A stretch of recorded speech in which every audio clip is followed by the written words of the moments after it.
Hello everyone, welcome to CCS academy. तो बेटा, इस सेशन की शुरुआत करने से पहले सबसे पहले मैं कुछ कॉमर्स के बारे में, जो कॉमर्स स्ट्रीम है उससे रिलेटेड जो कैरियर ऑप्शन है वो उसके बारे में डिस्कस कर देना चाहता हूँ। वैसे लॉजिकली देखा जाए तो इससे हमें सबसे पहले सेशन में ही करना चाहिए था, लेकिन चलिए अभी आप लोग इसे देख लीजिए। देखिए, कॉमर्स करने के बाद आप अगर 12th तक कॉमर्स करते हो तो उसके बाद आपको सबसे पहले क्या है, आप सीए फाउंडेशन का कोर्स कर सकते हो, जिससे कि आप सीए बन सकते हो, जिसे चार्टेड अकाउंटेंट कहा जाता है। जैसे बड़े बड़े फर्म जो है, जैसे आप बड़े बड़े फर्म्स के अकाउंट्स को मैनेज करते हो, ठीक है। या फिर आप सिंपली बीकॉम कर सकते हो, जो कि 3 साल का कोर्स होता है। सीए में आप मान के चले आपके 5 से 6 साल लग जाते हैं, ठीक है। मिनिमम जो है आप मान के चले 4 से 5 साल तो लगते ही हैं, ठीक है। 12th के बाद आपको ये 6 6 महीने पर इसके जो है एग्ज़ाम्स होते हैं, ठीक है। उसके बाद आप 12th का या तो बीकॉम कर सकते हो। बीकॉम अगर कर लेते हो तो उसके बाद आप क्या कर सकते हो, एमबीए कर सकते हो, ठीक है। बीकॉम आपने मार्केटिंग से किया है तो आप एमबीए भी मार्केटिंग, फाइनेंस या मटेरियल, जो भी आप जिस भी फील्ड से करना चाहो कर सकते हो। हाँ, एमबीए जो है अच्छी यूनिवर्सिटी से करना जरूरी है। अगर आप अच्छी यूनिवर्सिटी से नहीं करोगे तो फिर उस एमबीए करने की कोई ज़रूरत नहीं है, मतलब उससे कोई स्कोप नहीं रहेगा आपका, ठीक है।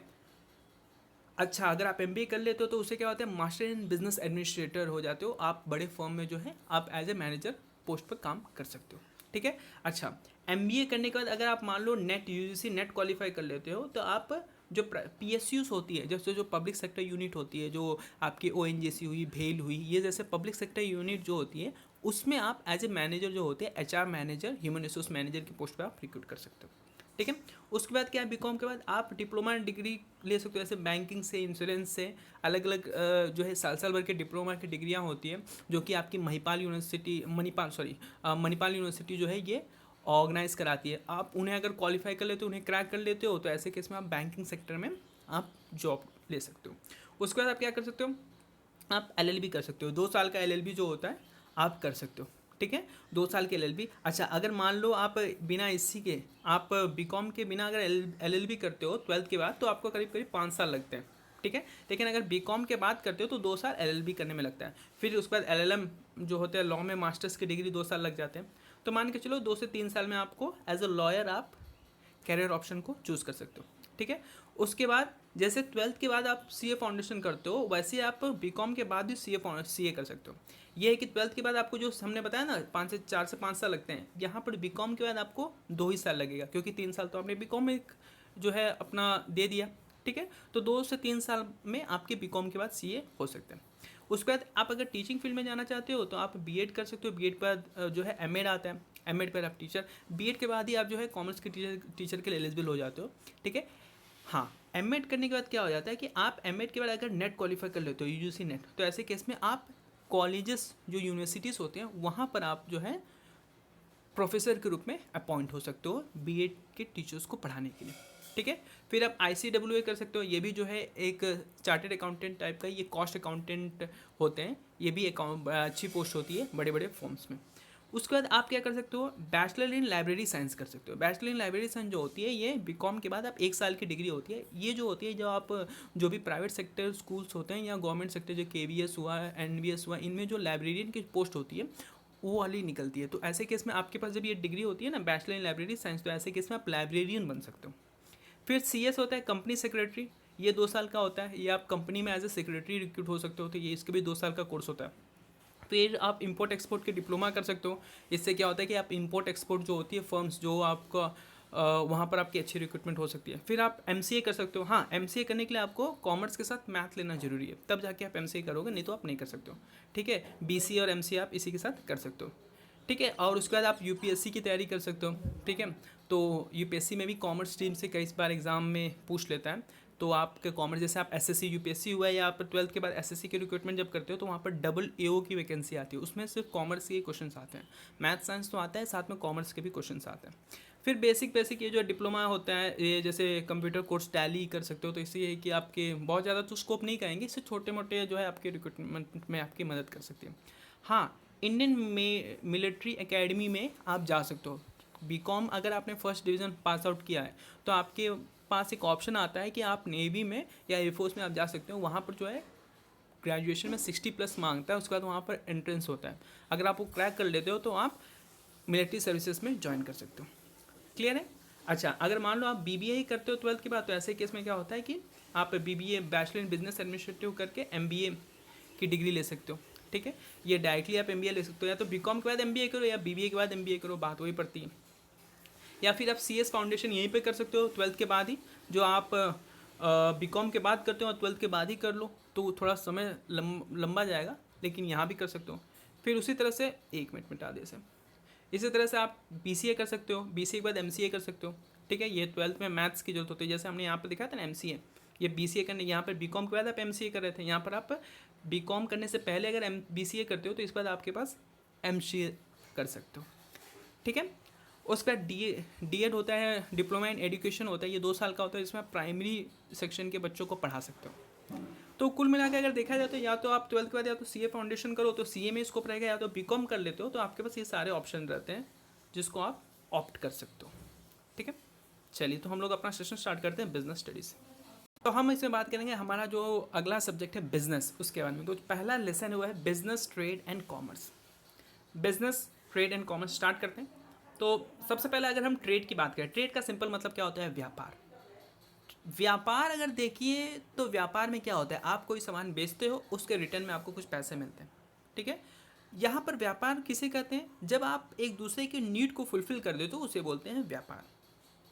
तो अगर व्यापार की बात करें तो व्यापार की हिस्ट्री बहुत पुरानी है, हिस्ट्री बहुत पुरानी है। अगर आप देखो तो यहाँ पर बहुत सालों पहले से पूरा जो है वर्ल्ड में जो है ट्रेड ने बहुत इंपॉर्टेंट रोल प्ले किया। आप यहाँ पर एक पेंटिंग देख सकते हो कि बहुत पहले का ये पेंटिंग है। यहाँ पर जो है जहाज़ से जो है इंपोर्ट एक्सपोर्ट हो रहा है, यहाँ पर लोग जो है यहाँ पर पोट बना रहे हैं, ठीक है। ये वुडन ब्लॉक्स है, ठीक है। तो व्यापार कब से हो रहा है? बहुत ही एंशिएंट टाइम से हो रहा है। अगर आप बात करो हमारे इंडिया के कॉन्टेक्स्ट में, तो यहाँ पर मोहनजोदड़ो से लेकर हड़प्पा सभ्यता, वहाँ भी व्यापार होता था। आप 9th-10th में पढ़ चुके हो हड़प्पा जो है सिविलाइजेशन और फिर मोहनजोदड़ो सिविलाइजेशन। तो यहाँ पर भी जो है व्यापार हुआ करता था, ठीक है।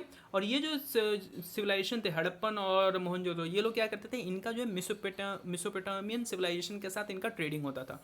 मेसोपोटामियन सिविलाइजेशन एट प्रेजेंट कहाँ है? ये at present Iraq, Kuwait, Iran, Syria, अभी जो देश है वहीं पर पहले मेसोपोटामियन सभ्यता या सिविलाइजेशन हुआ करती थी। तो इनके साथ जो है हमारे जो हड़प्पन सिविलाइजेशन थे, ये लोग क्या करते थे, इनके साथ जो है गोल्ड, सिल्वर, कॉपर, जेमस्टोन और अलग अलग जो है सामान का क्या करते थे, ये लोग ट्रेड करते थे, खरीदते और बेचते थे, ठीक है बेटा। अच्छा, शुरुआत जो थी ट्रेडिंग की वो बार्टर सिस्टम से हुई थी। बार्टर सिस्टम क्या होता है? बार्टर सिस्टम ऐसा सिस्टम था, जब पहले तो सिक्के और रुपए थे नहीं, आजकल तो रुपए और सिक्के आ गए। पहले क्या हुआ करता था, बार्टर सिस्टम चलता था। बार्टर सिस्टम में क्या होता था कि आप प्रोडक्ट के बदले प्रोडक्ट लेते थे। मतलब आपको मान लो गेहूँ चाहिए तो आप मार्केट ले गए अपना बकरा, अगर गेहूँ वालों को आपकी बकरी की ज़रूरत है तो आपने उसे अपना बकरा दे दिया, उससे एक बोरा गेहूँ ले लिया। तो ये होता था बार्टर सिस्टम, प्रोडक्ट के बदले प्रोडक्ट खरीदा और बेचा जाता था, क्लियर है। तो बाद में क्या हुआ, समय जैसे जैसे आगे बढ़ा तो राजाओं ने क्या किया, राजाओं ने अपने जो है सिक्के बनाना शुरू कर दिया। राजाओं ने क्या किया बेटा, सिक्के बनाने। और वो सिक्के कैसे थे, वो उन सिक्कों पर ये लोग अपना फ़ोटो बना देते थे, ठीक है। ये लोग क्या करते थे, राजा जो है अपने सिक्कों पर अपना फेस बना के उन सिक्कों को चलाने लगे। तो आप देख सकते हो ये मोहनजोदड़ो से ये कुछ सिक्के मिले थे, ठीक है। तो यहाँ पर जो है राजा ने अपने ही फ़ोटो बना के अपने जो है सामान बेचने लगे, ठीक है। उसके बाद जो है माप की, जो तौलने की इकाइयाँ आने लगी अब, ठीक है। तो किस हिसाब से कितना बेचा जाए। अच्छा, पहले क्या था, तौलने की इकाई भी नहीं थी बार्टर सिस्टम में। मतलब गेहूँ कितना है उसे मतलब नहीं, मतलब आपका प्रोडक्ट, बस सामने वालों को आपका प्रोडक्ट चाहिए, आप उसे दे दिए, उससे आपको जो प्रोडक्ट चाहिए वो प्रोडक्ट ले लेते थे। माप की सिस्टम या जो मेजरमेंट की सिस्टम थी वो भी बाद में आई, ठीक है। आगे बढ़े। अब तो हमारा जो लेसन स्टार्ट होता है वो यहाँ से स्टार्ट होता है, इंडिजिनस बैंकिंग सिस्टम। अब ये क्या होता है, देखो बेटा, अभी जैसे हमारे यहाँ जो है बैंक जो होते हैं आप देख सकते हो, पहले ना बैंक नहीं हुआ करते थे, पहले ये इंडिजिनस बैंकिंग सिस्टम थी। अच्छा, इंडिजिनस बैंकिंग सिस्टम से पहले चलो तो उस समय ना साहूकार हुआ करते थे। आप लोग टीवी में देखते हो ना, साहूकार कौन हुआ करते थे। तो साहूकार जो थे ये गाँव में जो है लैंडिंग का काम करते थे, ये उधार देते थे और इनका रेट ऑफ इंटरेस्ट बड़ा तगड़ा हुआ करता था, ठीक है। इनका रेट ऑफ इंटरेस्ट क्या होता था, जो चार्ज करते थे वो बहुत ही तगड़ा ब्याज चार्ज करते थे, ठीक है। लेकिन बाद में क्या हुआ कि ये साहूकार लोग का ग्रुप बन गया और ये लोग क्या किए, अपना नाम बदल दिए। नाम बदल के कह दिया कि भैया अब हम साहूकार नहीं, अब हम लोग इंडिजिनस बैंकिंग सिस्टम हो गया। तो लोगों ने पूछा अच्छा तो पहले क्या करते थे, अब क्या करोगे। तो इन्होंने कहा देखो, पहले हम ना सिर्फ उधार दिया करते थे, लेकिन अब जो है तुम चाहो तो हमारे कुछ पैसे भी अपने सेविंग के रूप में कर सकते हो। कुछ पैसे सेविंग के रूप में रख भी सकते हो। पहले हम ये ऑप्शन नहीं देते थे, तो इसलिए जब तुम हमारे पास सेविंग के रूप में पैसे रख सकते हो, इसलिए हमने अपना नाम बदल दिया इंडिजिनियस बैंकिंग सिस्टम। क्लियर है? अच्छा, लेकिन प्रॉब्लम ये थी कि जब आप पैसे इनके पास रखते थे ना, जब आप पैसे रखते थे तो उस समय ये लोग रेट ऑफ इंटरेस्ट उसमें बड़ा कम देते थे, लेकिन जब इनसे आप लोन लेते थे तो उस समय बड़ा रेट चार्ज करते थे। ठीक है, तो ये जो कुछ कुछ डॉक्यूमेंट्स थे जो इंडिजिनस बैंकिंग सिस्टम में बड़ा इंपॉर्टेंट रोल प्ले करते थे, जैसे हुंडी चिट्ठी। ठीक है, इसके बारे में हम लोग आगे देखते हैं कि ये सब क्या हुआ करते थे। तो आप ये देखिए, एक सबसे पहले हुंडी, आप इसे देख सकते हो, देखो ये क्या है, आप ये देख सकते हो, ये हुंडी जो है ये इशू किया गया था करीब, अब इसमें आप देखो ये क्या 1951 का हुंडी है। ठीक है, अब यहाँ पर आप देख सकते हो कि ये जो है इसे 2500 रुपये हैं, ये पेमेंट करना है। ठीक है, और इसमें क्या होता था, हुंडी जो होता था एक इंस्ट्रूमेंट होता था जिसके तहत कोई बोलता था कि भैया मैं तुम्हें इतने दिनों बाद इतना पैसा पेमेंट कर दूंगा, और वो अपना क्या करता था, सिग्नेचर कर देता था। तो यही चीज़ होता था हुंडी। तो यहाँ पर क्या होता था, कोई पर्सन ए है, वो बी को पेमेंट करना है। ठीक है, वो क्या करता था कि एक जो है हुंडी इशू कर देता था, और उसमें कहता था कि भैया तुम्हें इतने दिनों बाद इतना पैसा मैं पे करूँगा। तो इसी को बोलते थे हुंडी। तो हुंडी क्या है, हुंडी इज़ एन इंस्ट्रूमेंट, एक मिनट, हुंडी is an instrument of exchange, it involves a contract which warrants the payment of money, the promise or order which is unconditional and capable of change throughout transfer by valid negotiation। तो ये क्या है, हुंडी क्या है, एक promise है जिसके तहत कोई बंदा किसी को बोलता है कि मैं तुम्हें इतने दिनों बाद, यहाँ देख रहे हो ना, ये देखो क्या लिखा है यहाँ पे, इसको एक बार बड़ा करते हैं, देखो क्या लिखा है यहाँ पे कि 86 days after date we promise to पे सेट, क्या है ये, मंगमूल भगवान दास, और order the some 2500 2500 2500 only for value received in cash this day. मतलब इन्होंने जो है मगमूल राम ने जो है, इन्होंने मगमूल ने क्या किया, सामान बेचा होगा 2500 का। अब इसने क्या किया कि इसका पैसे थे नहीं, तो इसने मकबूल से कहा कि भैया मैं तुम्हें 86 डेज बाद तुम्हें पेमेंट कर दूंगा। तो इन्होंने मकबूल ने कहा ठीक है, तो तुम्हें एक हमें हुंडी दे दो। तो इन्होंने क्या, एक हुंडी में साइन करके दे दिया कि हम तुम्हें 86 डेज़ के बाद तुम्हें हम पेमेंट करेंगे 2500 रुपये, जो कि सामान हमने तुमसे लिया है। तो ये हुआ करता था हुंडी। अच्छा, हुंडी क्या था कि तुम ट्रांसफर ही कर सकते थे, जैसे अब मकबूल राम जो सेठ हैं इनके को मिला, अब ये क्या किए, ये इसे लेके किसी थर्ड पर्सन को दे सकते थे कि देखो ये तुम ले लो और तुम हमें 2500 दे दो, और कल के डेट में जब इससे पैसा मिलेगा तो तुम जाके ले लेना। ठीक है, क्लियर हो रहा है?